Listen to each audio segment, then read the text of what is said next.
আসসালামু আলাইকুম সবাইকে, আশা করি ভালো আছেন আপনারা। আমার পিছনে এগুলো কি গাছ দেখতে পাচ্ছেন? এগুলো হচ্ছে আখ গাছ।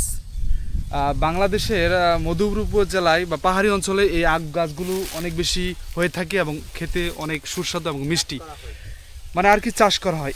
এই আখ দিয়ে আপনার গুড় হয়, তারপরে রস মিঠাই হয়, চিনি হয়। এগুলো কিভাবে প্রসেসিং করা হয় এটাই আপনাদের সামনে তুলে ধরবো।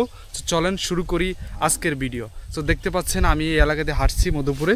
এখান দিয়ে প্রায় অনেক আখ গাছ আছে। হ্যাঁ, এগুলো এরকমভাবে বাঁধা হয়েছে, তারপরে পরিপক্ক হওয়ার সাথে সাথে এগুলো কেটে আপনার রসের জন্য পাঠিয়ে দেওয়া হয়, যেখানে ভাঙানো হয় আর কি। প্রিয় দর্শক, আমরা সেই কাঙ্ক্ষিত জায়গায় চলে এসেছি। কিভাবে আখ প্রসেস করা হয় এটাই দেখাবো, ঠিক আছে? কিন্তু দুর্ভাগ্যক্রমে এখন আর আখটা প্রসেস করা হচ্ছে না, হচ্ছে রাতে। সেই কারণে আমরা বিকেলে এসে পড়েছি, সেই কারণে আপনাদেরকে মেশিনগুলো কিভাবে প্রসেস করা হয় সেগুলো দেখাই দিব। সো চলেন শুরু করি। সো চলেন, এই যে বড় মেশিনটা দেখতে পাচ্ছেন, এদিকে আসো। এই যে বড় মেশিনটা, এই মেশিনের নাম কি রাজীব? এটার ভিতরে রাগ ঢোকানো হয়, ঠিক আছে? নাম কি এটা জানি না আমি।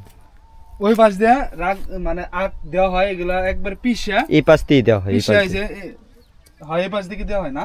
হ্যাঁ, এই পাশ থেকে দেওয়া হয়, তারপরে পিষাই পাইপ দিয়া এগুলোর ভিতরে রস পড়ে। রস পড়ার পরে এই রস থাকে, এগুলা ছাকানোর পরে এটা কি? এটা কড়াই। কড়াই এই যে এখানে জাল করে বড় বড় চুলা আছে।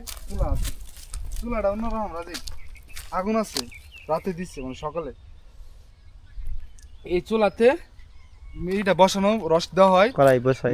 একটা এই যে একটা কড়াইয়ে 9, আমাদের ধরো একটা কড়াইয়ে 9 বেরেল, ওগুলা যে বেরেল আছে 9 বেরেল রস আর কি দেওয়া হয়।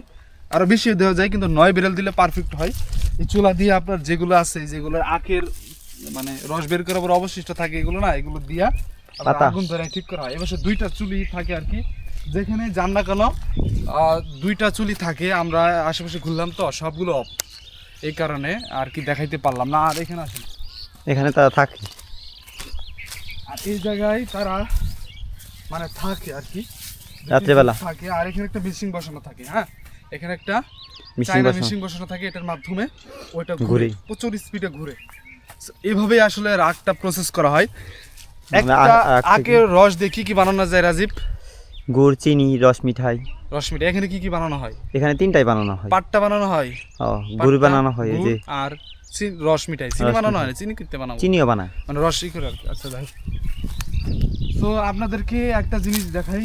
আসলে এটা একটা অস্থায়ী বাসভবন, ঠিক আছে?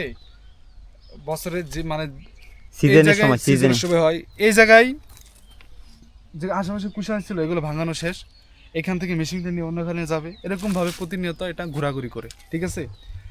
আসলে আমি আপনাদেরকে সুন্দরভাবে দেখাতে পারিনি, কিন্তু ইনশাল্লাহ কাল বা পরশু শুরু করবে। আমি আলাপ করেছি কিভাবে প্রসেস হয়, লাইভে আপনাদেরকে দেখাবো ইনশাল্লাহ। সো আজকের ভিডিও এই পর্যন্তই। সকলে ভালো থাকবেন। আসসালামু আলাইকুম।